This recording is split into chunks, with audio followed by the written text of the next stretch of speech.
বিসমিল্লাহির রহমানির রহিম। আসসালামু আলাইকুম। আমি যখন এই ভিডিওটা বানাচ্ছি, লন্ডনে এখন মধ্যরাত। যেই ভিডিওটি সোশ্যাল মিডিয়াতে ছড়িয়ে পড়েছে সেটা হচ্ছে যে কাফি, একজন বাংলাদেশের ব্লগার, যিনি আমাদের জুলাই আন্দোলনে আসলে অনেক অবদান রেখেছেন। এর আগেও সে যত ভিডিওই বানাতো, কোনো না কোনোভাবে সে ইনডিরেক্টলি হলেও সরকারের আহ, দোষ ত্রুটিগুলো সে তুলে ধরার চেষ্টা করতো ব্যঙ্গাত্মকভাবে।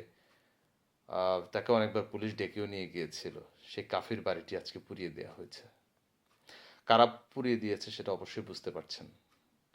এই সময়ে দুর্বৃত্তরা, সেই আওয়ামী সন্ত্রাসী এবং সেই ছাত্রলীগের নিষিদ্ধ সেই ছাত্রলীগের সন্ত্রাসীরা এই কাজগুলো করছে।